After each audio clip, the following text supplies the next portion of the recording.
The Sixth Heart of Asia Conference begins in Amritsar. Prime Minister Narendra Modi and Afghan President Ashraf Ghani to inaugurate the conference on Sunday. Over 30 countries including China, the US, Russia, Iran and Pakistan are participating. Terrorism is the focus of deliberations. Finance Minister Arun Jaitley to lead the Indian delegation, Pak Foreign Minister Sartaj Aziz to attend the event. Prime Minister Narendra Modi will address a Parivartan rally at Muradabad in UP today. This will be his fourth Parivartan rally, the first having been conducted in Ghazipur, the second at Agra and the third in Kushinagar. Over 3 lakh people are expected to participate. Meanwhile, security has been beefed up in the area ahead of the Prime Minister's rally. The Income Tax Department has filed a charge sheet against Punjab Congress chief Amarinder Singh in connection with a probe against him and his son in a case of alleged untaxed foreign assets. He has been charged under Section 277 of the IT Act for false statement in verification and various IPC sections for omission and furnishing false information. Sensational revelations show that killed Jammu and Kashmir terrorist Burhan Wani was in touch with Lashkar-e-Taiba chief Hafiz Saeed. Audio tapes released by a channel show Wani seeking help from Saeed for spreading terror in India.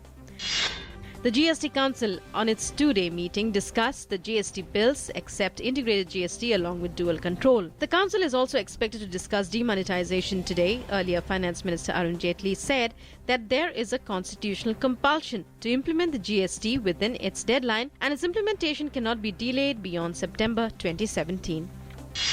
The National Green Tribunal has banned the use of disposable plastic in Delhi and NCR with effect from 1st January 2017 and has directed the city government to take steps to reduce dumped waste. A bench headed by NGT chairperson, however, refused to shut down the Okhla waste to energy plant and has issued a slew of directions for its eco-friendly operation, along with 2 other plants at Ghazipur and Bhalswa.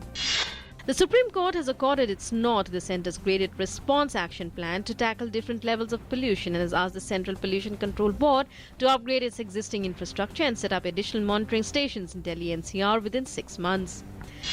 The United States has blacklisted 23 North Korean companies and officials in response to the country's September 9th nuclear test.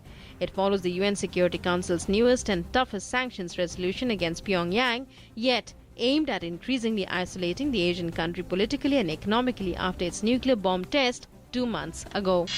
Breaking decades of U.S. diplomatic policy, President-elect Donald Trump spoke to Taiwan President Tsai Ing-wen and discussed various issues, a move which could infuriate China.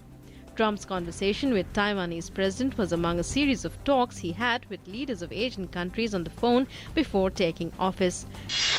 U.S. Secretary of State John Kerry has said the United States and Russia are studying new ways to break a month-long diplomatic deadlock over how to stop the fighting in the Syrian city of Aleppo.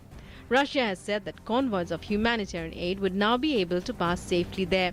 Meanwhile, Syrian government forces have recaptured half the former rebel stronghold of East Aleppo in an offensive that has left bodies on the streets and sparked global outrage.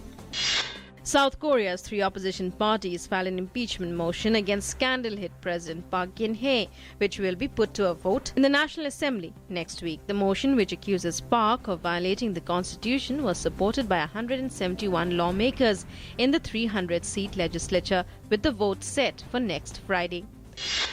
Olympic silver medalist PV Sindhu jumped 2 places to achieve a career-best ranking of 7 in the world, while Saina Nehwal was also back in the top 10 in the latest BWF World Rankings.